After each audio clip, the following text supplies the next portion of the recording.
Iran के दौरे पर गए हैं वजीर खारजा एस जयशंकर ने रेड सी में जारी बहरान का मुद्दा उठाया है। उन्होंने कहा है कि हिंदुस्तान के आसपास जहाजों पर हमले आलमी तबके के लिए तशवीश का मौजू है। ऐसे खतरों का हिंदुस्तान की तवानाई जरूरतों और माशी मफाद पर सीधा असर पड़ता है। वजीर खारजा एस जयशंकर ने अपने ईरानी हम मनसब हुसैन अमीर अब्दुल्लाहियान से मुलाकात की और उनकी चर्चा डिप्लोमेटिक तौर से अहम चाबहार पोर्ट और नॉर्थ साउथ कनेक्टिविटी स्कीम में हिंदुस्तान की भागीदारी के लिए उनके ताउन पर मबनी थे।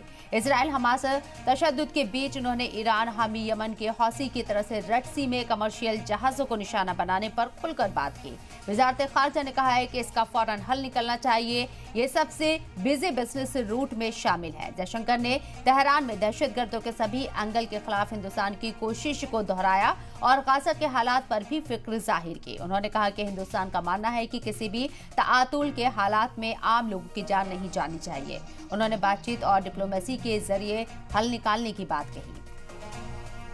डॉक्टर मोहम्मद शहजाद हमारे साथ इंटरनेशनल अफेयर्स एक्सपर्ट मौजूद हैं, उनका रुख करते हैं। डॉक्टर मोहम्मद शहजाद साहब, इस्तकबाल है आपका सलाम टीवी में। सबसे पहले आपसे समझना चाहेंगे, ईरान के साथ जो हमारी दो तरफा बातचीत हुई है, चाबहार पोर्ट को लेकर बातचीत हुई है, इसके साथ साथ रेड सी के अंदर जो कशीदगी नजर आ रही है और एक जंगी महाज खुलता हुआ यहाँ से नजर आ रहा है, हिंदुस्तान के नजरिए से इसे आप कैसे देख रहे हैं और ये मुलाकात क्या इसमें कोई तब्दीली ला पाएगी?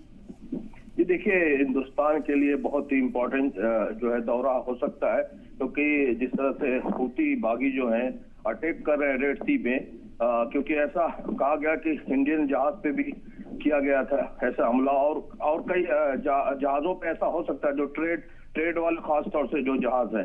देखिए, इंडिया का रिलेशन ईरान से जो है बहुत ही इम्पोर्टेंट है और हिस्टोरिकल रहा है, और हमारे रिलेशन हमेशा अच्छे रहे हैं, आज भी हमारे बहुत अच्छे रिलेशन है।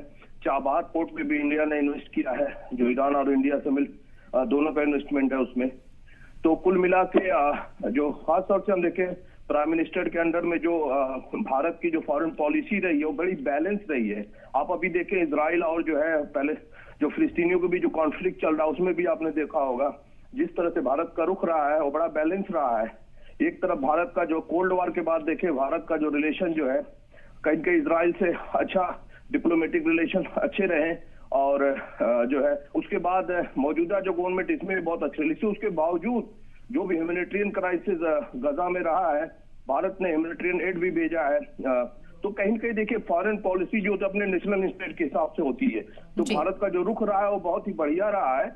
और जो अभी ईरान जो गए हैं हमारे फॉरेन मिनिस्टर, वो बहुत ही अच्छा रुख है भारत का, क्योंकि इससे देखिए कहीं कहीं देखिए जो हूती बागी है, ऐसा कहा जाता है कि इंडायरेक्टली कहीं कहीं जो है उसका कनेक्शन ईरान से, ऐसा कहा जाता है कि ईरान सपोर्टेड है, ईरान उसको सपोर्ट करता है।